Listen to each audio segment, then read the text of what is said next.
The Kansas City Chiefs begin their Super Bowl championship defense on Thursday, September 10th in the kickoff to the 2020 regular season. They'll host the Houston Texans, a team that beat them in the regular season a year ago and had KC on the ropes early in the playoffs before the Chiefs engineered that epic come-from-behind victory.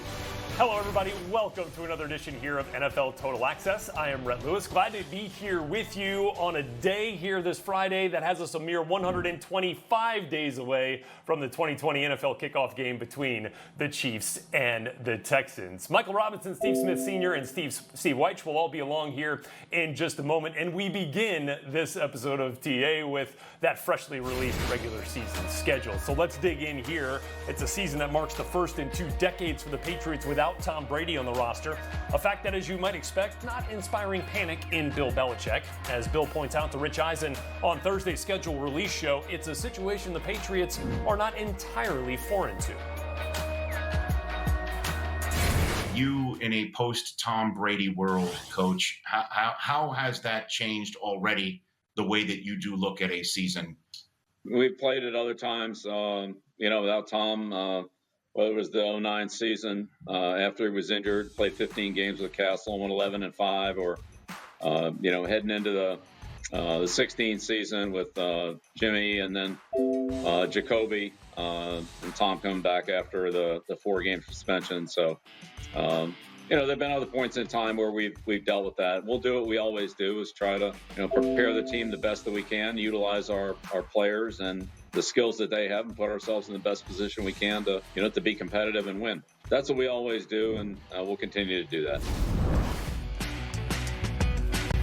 Well, since Tom Brady took over in Week 3 of that 2001 season, the Patriots, as you might expect, the highest win percentage in the league with him at quarterback, and over 100 percentage points better than the next best team over that period with the Steelers. But the Patriots also the highest win percentage in the league without Brady, although that's just a 19-game sample size. Saying hello for the first time to Michael Robinson and Steve Smith Sr. And guys, certainly appears that Jarrett Stidham is first in line to take over as the Patriots starting quarterback. When, if that happens, guys, he's basically dealing with the same set of skill position players that Tom Brady struggled with for the better part of 2019.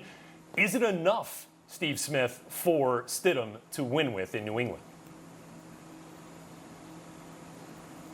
Well, on paper, we all have our opinion of now, without a Tom Brady, New England Patriots. But Bill Belichick is telling us right now, he's been listening. And so beware of his bland answer. Coach Belichick, he's in the lab right now, and the New England Patriots will be ready.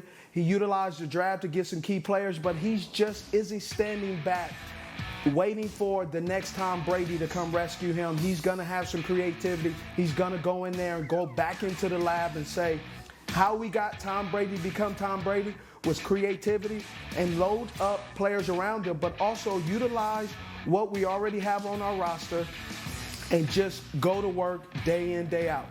The football adage would be, just chop wood, baby. Just keep chopping wood. Yeah, Steve, you talk about just chopping wood, right? You say Bill Belichick's going to go in the lab and get creative. I'm looking in his lab, and who is he going to get? Who's that person that's going to perform outside of themselves and be good on the football field? You had Tom Brady, who is the GOAT, not just like who's regarded as the GOAT at the quarterback position. He could not get to a championship with these same skill position players. Yes, I think Bill Belichick is a great coach, but guys, I have to say, no, I don't think that this New England Patriots team is going to be successful with the offensive weapons that they have. What makes Julian Edelman special is the fact that you had a guy throwing the football, and Tom Brady knowing exactly who to look off, knowing exactly how to move the safety to open up windows for a guy like Julian Edelman. So without Tom Brady, and again, Bill Belichick, I love you. I hear you, yes. But those other years, you knew Tom Brady was going to come back at some point or the following year. So I would have to say no, guys. The cupboard is very bare in New England. Well, look, Don't get mad at me because I'm being optimistic, Oscar. I'm just trying to look at it and look on paper and say, hey, we got to give him a chance. Obviously, Stidham has had something because he's been sitting on the sideline, and it was to some degree, they have not moved in a Cam Newton or Jameis Winston or traded for Andy Dalton. So they obviously believe in Stidham, and so in Stidham, we must trust. Oh, okay. Well, Steve, you led us right into Andy Dalton, once thought of as a potential target for the Patriots at quarterback. But Dalton instead signing a one-year deal this past weekend worth $3 million and joining the Cowboys to back up Dak Prescott. After spending the first 9 seasons of his career in Cincinnati, the Bengals releasing Dalton a week after making quarterback Joe Burrow the #1 overall pick in last month's draft. Dalton today detailing the decision to sign with Dallas. I believe I'm a starter in this league, and I feel like I can bring a lot to the table. And so, just with everything, I know I'm on a one-year deal. I understand the market's going to be a little bit different next off season, and so for me, it's just I'm trying to set myself up and put myself in the best position for the second half of my career. And so, when weighing all the different options and things that I had available, I felt like this is a perfect fit for me, and it's going to set me up to do all that. Well, the Cowboys among the 8 teams with a league-high 5 primetime games this coming season. Dallas kicks it off week 1 on Sunday Night Football, visiting the brand-new SoFi Stadium in its debut game as they face off against the LA Rams. The beginning to what owner Jerry Jones hopes is a championship run led by starting quarterback Dak Prescott. When I look at the career that Dak has had with the Cowboys, it gives me a really solid feeling about what's in store for us in the future. And we've got to do everything we can, and that's what we're doing in this offseason, to put the players on the Cowboys that are players that can, with his talent as quarterback, really win championship or have a shot at it. That's the thing I think about when I think of where we are and how we are with Dak. Well, the Cowboys are still looking up at the Philadelphia Eagles in the division. Eagles coming off their second NFC East crown in the last 3 seasons, a title that was on the line when the Eagles and Cowboys faced off in Week 16 last season, with Philly coming out on top in that one, a 17-9 victory. So back here with Michael Robinson, and the Cowboys certainly upped the ante on their #1 overall offense from a year ago by drafting wide receiver CeeDee Lamb here. But when you look at the Cowboys team as a whole, Mike Rob, have they done enough to overtake the Eagles in the division? I'm going to say no, because the owner and general manager is still the same person, right? Jerry Jones. You do know that, right? And look, this is no shot toward Jerry Jones. He is an amazing businessman. I mean, the Dallas Cowboys franchise is worth, I don't know, a lot of money, right? So he's done his job from a business standpoint. But I think he puts a lot of pressure on his players. I think whenever you talk about the Dallas Cowboys, Jerry Jones is the name that is the one answering the questions. It's the name that comes up, and that could put a lot of pressure on your players when the owner is the one answering all the questions and evaluating the team after each game.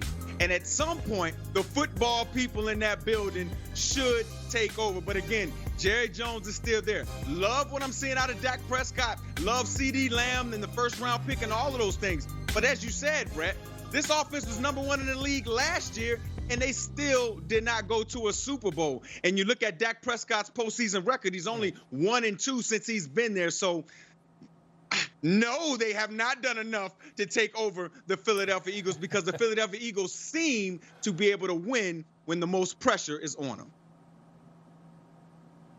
Yeah, and for the Cowboys offense, as you were talking about, when the stakes will get higher towards the end of the season, the games will get tougher. They're going to face 4 top 5 defenses in the back half of the season. Thanks very much, Michael Robinson.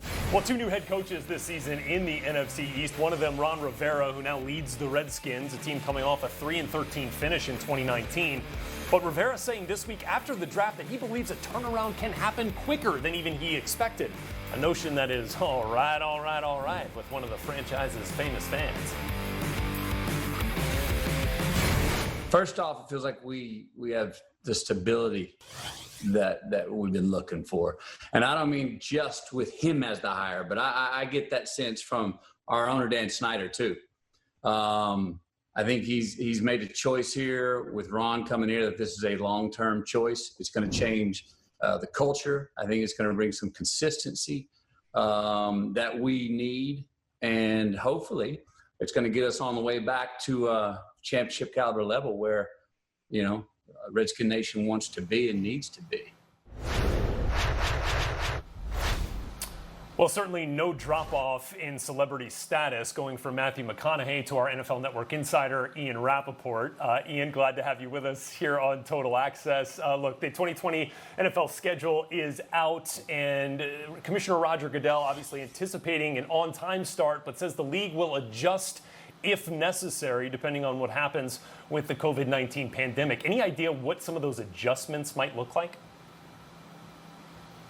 Well, first of all, that's right. Everything that league officials have said publicly, privately, has been all about the league year starting on time, ending on time in early February in Tampa, and having fans to watch the games. However, with the climate right now in the United States, no one can fully, for sure, predict anything. So built into this NFL schedule, which really looked pretty normal last night, were a couple different ways that the league can nimbly adjust. To give you one example, for every week 2 matchup, those teams have the same bye later in the schedule. So if something happened, let's say during that week where they could not play the games, they'd be able to have that matchup later in the season.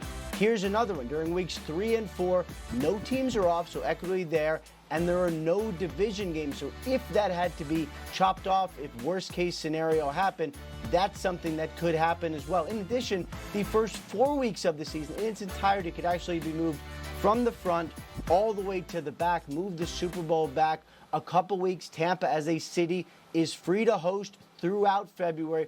All of these things, no one hopes that they happen, but if they do, the NFL will be ready to adjust. Exactly. Sure hoping for a September 10th start to the season. Thanks very much, Ian. With the first pick in the 2020 NFL Draft,